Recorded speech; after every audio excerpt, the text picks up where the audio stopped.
Welcome back, hockey fans, for the last time in the 2017-2018 season. It's now in the books. And this week in Wisconsin Prep Hockey, kind of putting a bow on the whole season here tonight. I'm Mike Hammond along with Trasher, Burglar, and Bill Jr. And guys, let's just hash over quickly the state championship games that were held on Saturday, and we'll cover a couple other things quick here. Let's start with the girls' championship game. It was a one of those games where you kind of knew who was the dominant team and who was probably going to come out on top, and it did happen as the ECA Stars took their first state championship with a win over the Cap City Cougars. Michael, I think they did it pretty convincingly. Well, MJ, I mean, it was close for 2 periods. It was 1-1 going into the final stanza, and then Abigail Stowe and Ava Keeson each scored in the third to give them the 3-1 final. But yeah, I mean, ECA definitely the best girls team down there this year, but give kudos to Cap City because they really put up a fight in that game and made it a lot closer, I think, than people thought it would be. I had talked to a couple of people before the game, and they thought it was going to go into running time. So a 3-1 game, a 3-1 win for ECA, good for them, but Cap City did a great job as well. Well, I mean, it was close on the scoreboard, but I mean, I watched it on the TV. It never felt close to me, even if it was close on the scoreboard. I mean, through those 2 periods where they were tied 1-1, Cap City took 7 shots.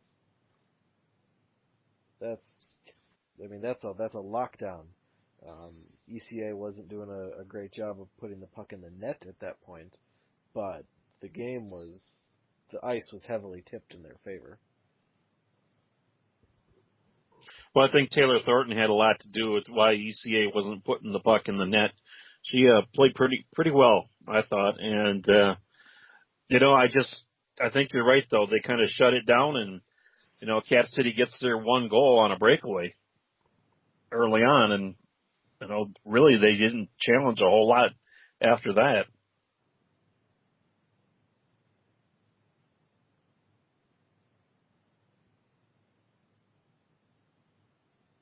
Burglar, what'd you think of it?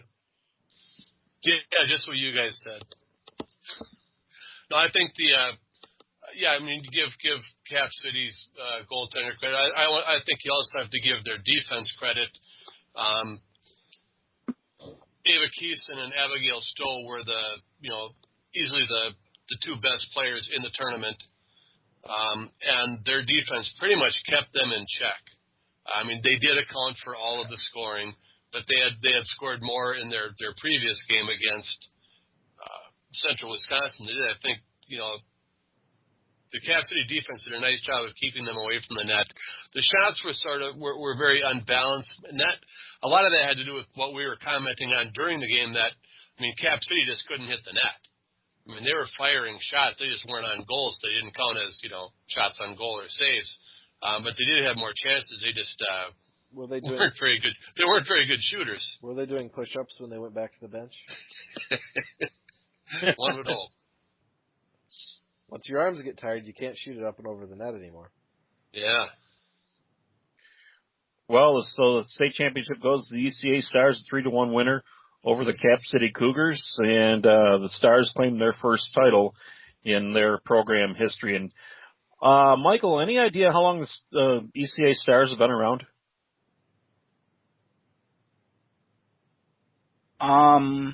Actually, no. I think probably 8-9 years maybe. I don't know that for a fact. But yeah, they've always been just a little bit behind the other teams in their sectional, whether it be Hudson or the Fusion. And this year it just happened to all work out for them. They played very well. It looked like, early on in the season that Hudson was going to run away with everything. They were at the top. Nobody could beat them. Then toward the middle end of the season, like mid-January to the end of the season, they were a little bit more human, I guess you could say. And ECA, I saw them play probably 3 or 4 times, and they were pretty constant all the way through, and they just were a little bit better than Hudson. But man, I tell you what, you guys are talking about that sectional. That's a hell of a way to get to a state tournament, to beat those other 2 teams to get to that. Well, Michael, I'd say at that point you're probably pretty battle tested. You probably they had to face one of those big 3 teams. And the only one they had to face was Hudson, and they kind of dismantled Hudson. I mean, ECA, once they got rolling in the beginning of the playoffs, they got rolling, and they rolled all the way through Madison. That they did. I mean, I saw them play in mid to late January against Valley Union, and they took care of them pretty good. It was close. It was like this game. It was close for 2 periods, and then in the 3rd period they just kicked butt. So, I mean, it's like they said, well, we'll just keep it close and let them have a chance, and then in the 3rd we'll just show them who's the boss. And that seemed to happen a couple times that I saw them, and it definitely happened in the state title game, MJ. So ECA Stars are your state champion. Well, just one other quick thing about the ECA Stars, and talking about Abigail Stowe. I have not seen many girls that can rip the puck like she can. I mean, she had that one goal against the Storm. I think it was the first goal. She shot it on the fly, and I mean, just blew it by Chloe Westberg. It was pretty impressive. The girl can rip the puck, and she's right on the mark with it too, as she scored 4 goals in that game. Boys State Championship. Gentlemen, the Hudson Raiders go back-to-back with a 7-1 win over Eau Claire Memorial. And guys, were you surprised that it was this big of a margin? Well, you have to say yes, I guess.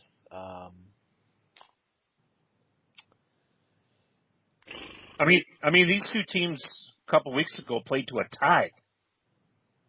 Yeah, but, and I'm sure I'll get flack for this, each of the last couple of years we've seen Eau Claire Memorial play a crappy game down in Madison, where it looks like things should be rolling for them, and they have just one game where they just stink for no apparent reason. And I'm not sure that that's what happened here. I mean, you look at the shot total. That last game I commented that it was flatly one-sided. One team took 9 shots. This was 32-26. That's a 6-shot difference. That's nothing. But after that goal at 7:30 in the first period, Eau Claire didn't see the board again. 6 straight Hudson goals after that. So, something wasn't going their way this day. And I just looked it up. Hudson received all but 3 first place votes in the top 10 for the entire season. Early on in the season, one coach had Eau Claire Memorial number 1 and Hudson number 2 for the first 3 weeks of the season. But since then, and even in those ones, Hudson received the number 1 vote on every ballot all season long.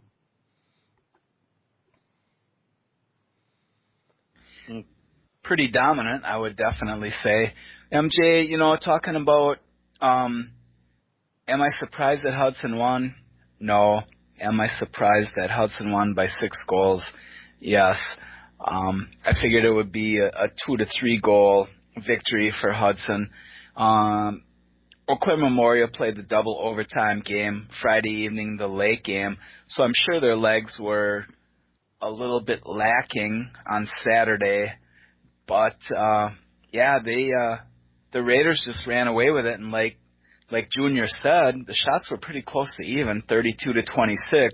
So to me, that means that the Hudson defense and the Hudson netminder, AJ Cohen, played a pretty good game. So kudos to them, 2 straight state championships, and honestly, we had talked about it. Is a third in the works? It very well could be. We'll have to see what next year brings, though, guys. And putting 7 goals in on Trevor Hudacek is no small task. I'm looking through his career stats because that's a cool thing you can do on this fancy website I'm looking at. It might be ours. And as far as I can tell, that's only happened 3 times in his career. A game against Wausau West last year, and twice against Hudson this year. Once during the regular season, a 7-4 loss, and then this championship game in the state tournament. So your offense has to play a pretty special game to put that kind of pressure on Hudacek. Yeah, and I talked to one of my friends from work, the guy whose nephew plays for Waukesha, Tommy Sanchez, and he said Hudacek looked like a god on Friday night, but not quite so much on Saturday. And yeah, Waukesha doesn't score a lot of goals, but it doesn't seem to me that Hudson was that strong offensively, but man, oh man, they just had a killer game on Saturday. Tough for Trevor. I know the picture that I saw on the front page had him like laying down, kind of almost covering his head up as the referee signaled a goal and the puck was rolling out of the net. Like, oh man, not this crap again. But tough game for Eau Claire Memorial. A great season for them though, but they just fell a little bit short to the Hudson Raiders, who were number 1. Yeah, I think maybe you guys might be right. I forgot about that point about on Friday night they played a double overtime game, and with a 2:30 start to the game, that's kind of asking a lot at that point. I don't know, because the night before their opponent Waukesha played a double overtime game, and it didn't seem to help them with Eau Claire Memorial at all. Or hurt them with Eau Claire Memorial at all, because they took that one in double overtime. So I don't know if you can put it on the double overtime. But I'll tell you what, Garrett Larson for Waukesha, I'll tell you what, guys, he's the real deal. That performance he put on at state this week was pretty doggone good. And he didn't get to win the state championship, but boy, I think he may have got on some people's radar screen as a top goaltender in this state of Wisconsin. So great job by him, and hopefully good things will happen for him as he played very, very well in the state tournament. Well, see, now I'm disappointed because Waukesha was my preseason pick to win the tournament, and if I'm not mistaken, I was right each of the last 3 years, but not this year, and so now I'm kind of bummed. Well, Junior, I think even if they'd have gotten the championship game against Hudson, the way Hudson played on Saturday, I don't think it would have mattered who played them. They weren't going to be denied on Saturday.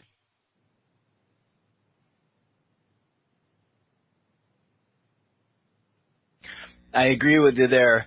I kind of ran into Davis Drewiski and Dean Talifas after the first period of that game, and they were heading down to the locker room. They had been up on the top end of the rink watching the game, and I said, "What are you guys in such a hurry for?" And they kind of looked at me and smiled, and then all of a sudden they kind of locked everything down. So whatever maybe they talked about took effect.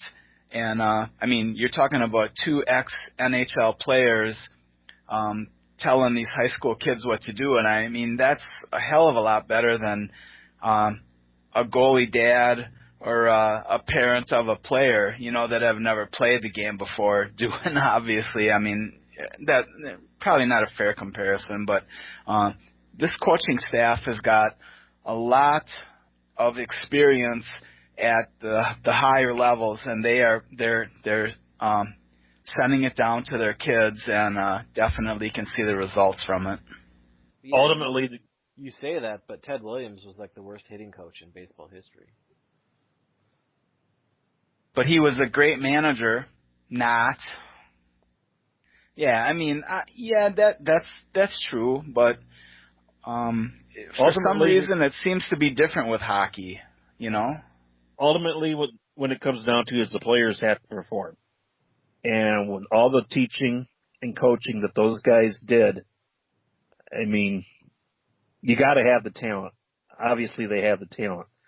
Then you just get the right mix of coaching in, and everybody buying in, and voila, you won two straight state championships. Yeah, and I'm like Trasher and I used to write for a Brewers site, and when it comes to pro sports and even college sports, I don't believe in momentum or, other than a select few guys, really players crumbling under the pressure.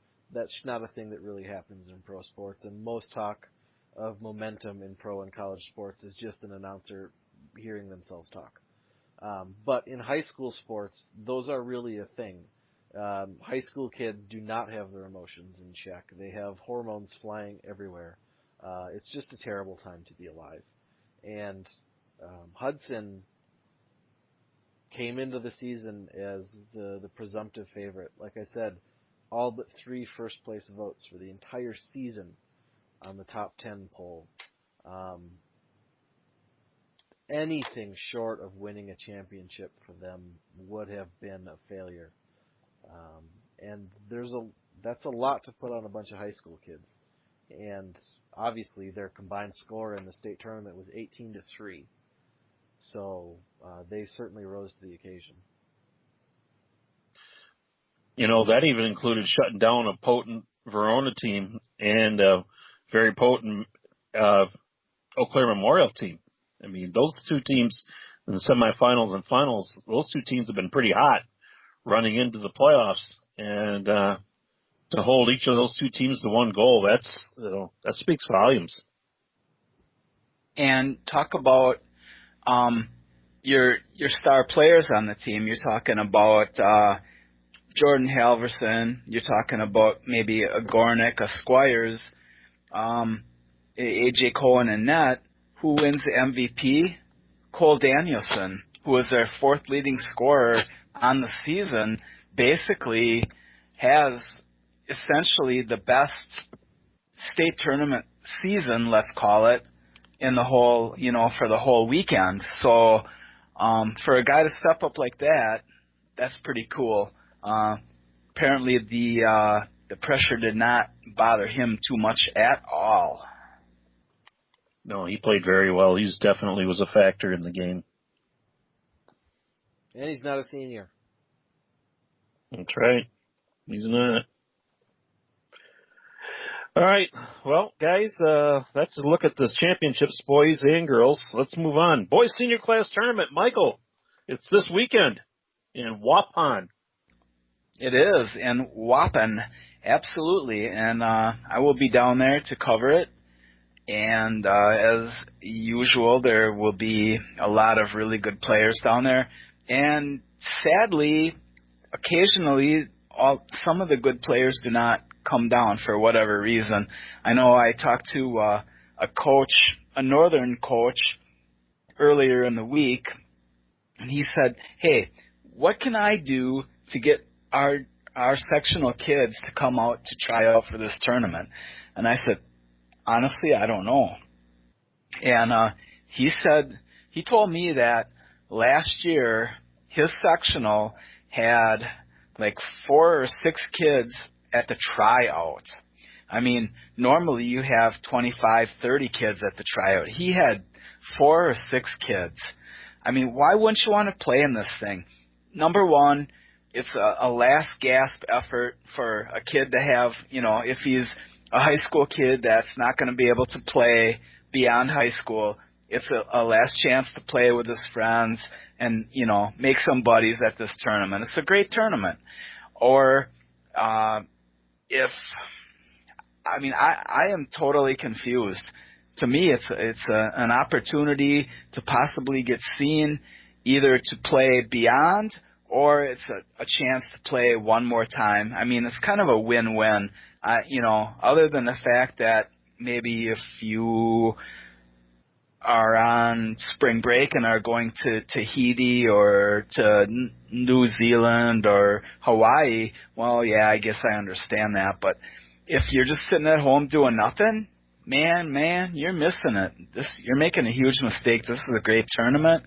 I'd like to see the kids out there. And for those poor sectionals that have to really scratch to find players, I feel bad for them. So, I mean, I don't know. It's a great opportunity. It's a great place to be.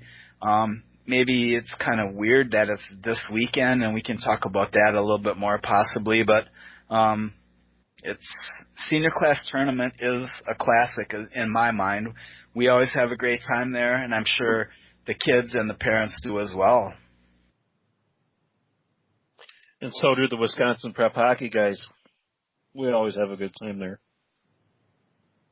You know, the locals put on a food spread there. They got plenty of food there. You can take part in that all weekend, and, you know, plenty of ice cold beverage. Get to enjoy some of that. And it's fun because, you know, in an atmosphere, Michael, you don't have to,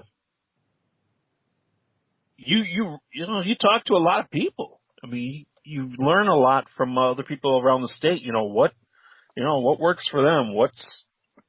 You kind of get to catch up on what's going on around the state, what people are thinking, and what changes or what wouldn't they want to change. And I don't know. We've had some good conversations down there in that beer tent. Not that the players are in the beer tent, but the adults, we talk to coaches and, you know, whatsoever. Even some parents want to give us a piece of their mind, which is fine. But we get to learn a lot about, you know, people around the state, what things they like, what things they don't like. It's a good time, and we enjoy it very much. And we like to put a face to whatever you want to call it, to the people who send us emails and things like that.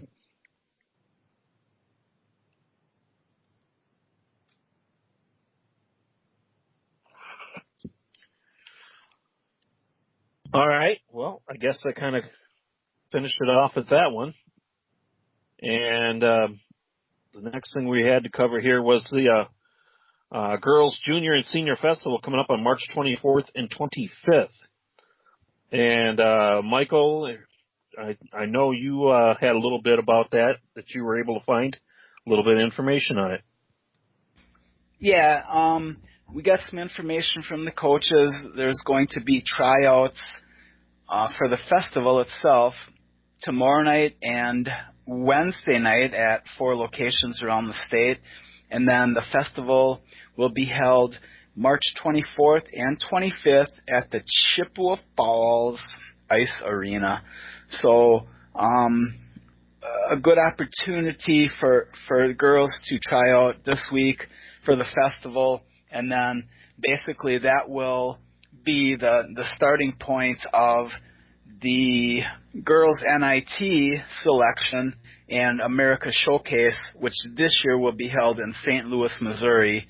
Last year it was in Pittsburgh, Pennsylvania. So the girls get a chance to try out and to move on, and looking to see some of how the girls perform at the higher levels, especially like at the NIT.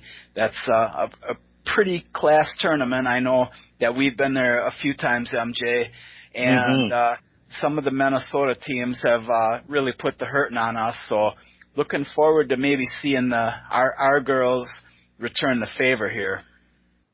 Yeah, but you know, I remember a couple of times where our girls went over there and would lose a heartbreaker of a game, but you know, they've also won some pretty good games over there too. But it's hard to beat the Minnesota teams, but it's not out of the question. A couple of years ago they were able to win it, but we've seen some teams go over there that have been pretty good and just come up a little bit short. So it's a very competitive tournament for the girls over there, the Minnesota NIT. And I'll get started with the Selects Festival. And that all gets started with trying out and things like that. That once again, that is the Girls Junior and Senior Festival, March 24th and 25th. And both the boys and the girls NIT are in Minnesota at Plymouth, Minnesota, April 19th through the 22nd, tentatively planning to go up there to cover that for us. It's got it in the works, and hopefully dot I's and cross T's and can make it happen. And haven't been up there in a few years. I'd kind of like to get back there, but it's a good time up there. I can tell you the boys really get scouted by a ton of scouts.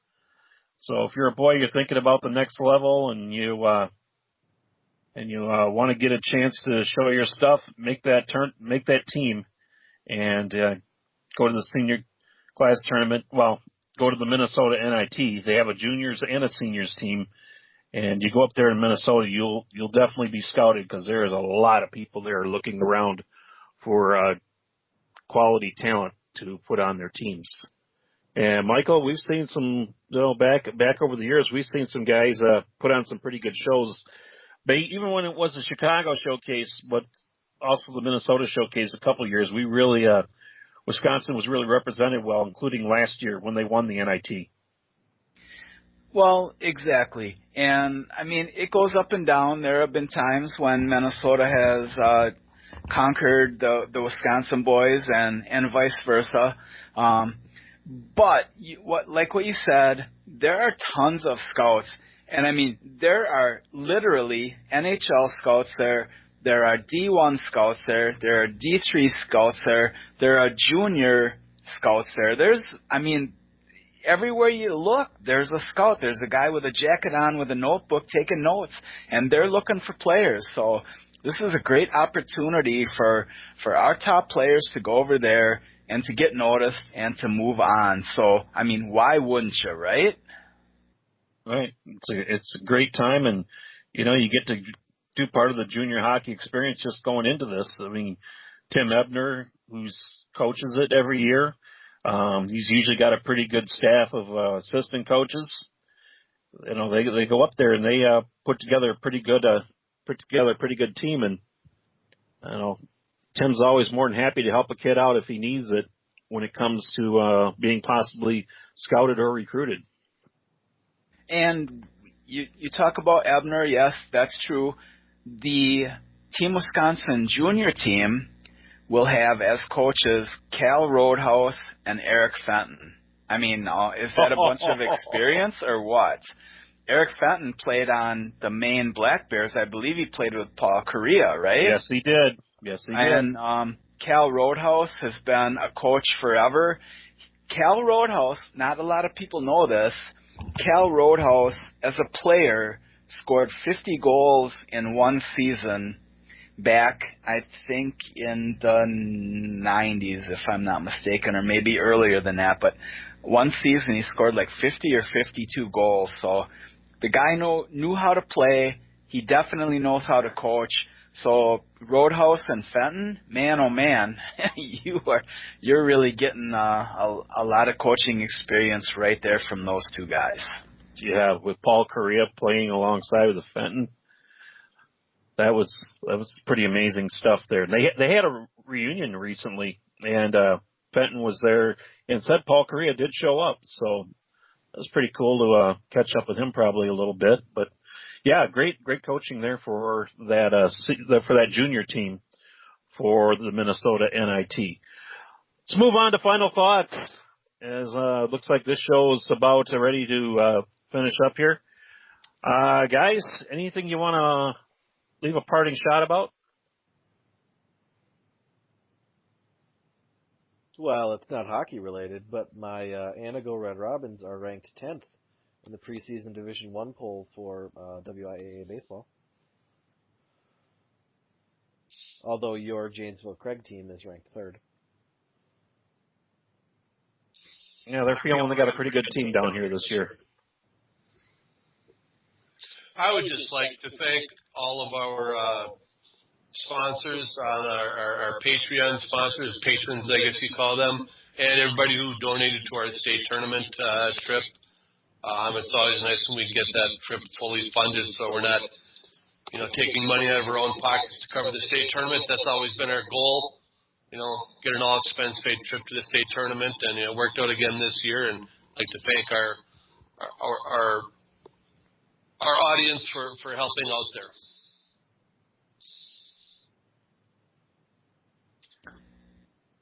Yeah, and I agree with that. Thank you very much to all those that contributed to WIPH this year. It means a lot to us. It means a lot to us that you come to us to get your hockey fix.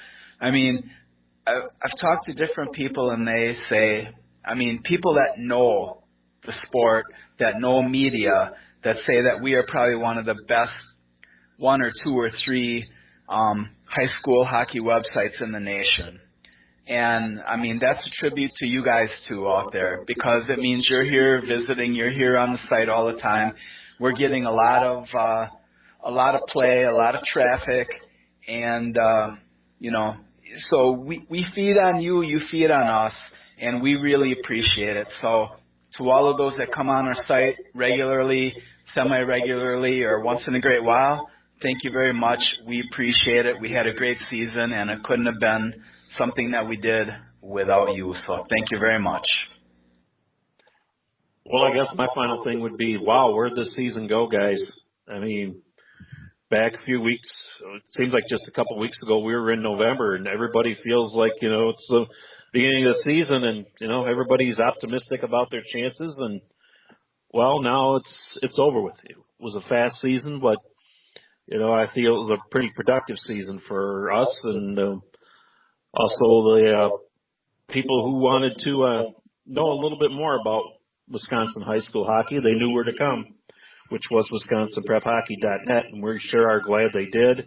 Want to thank the people who contributed to our state tournament fund and helped us out there. Clarion Suites did a nice job taking care of us there. We sure appreciate them, as their hospitality was much appreciated during the state tournament. And the people at the Lion Energy Center for getting us all hooked up and making sure we were always good to go every day. And I think that's really much about it. So, guys, I appreciate everything you guys do. I mean, Bill Jr., and Dell and Michael, you guys, you know, spend a lot of time on this. You know, and it doesn't go unnoticed. Believe me, it doesn't. So, thanks a lot to you guys as well for making Wisconsin Prep Hockey what it is. So I think that'll do it, guys. As this season winds down, we'll go ahead and say goodbye for the final time till 2018-2019 season comes around in November. You've been listening to This Week in Wisconsin Prep Hockey.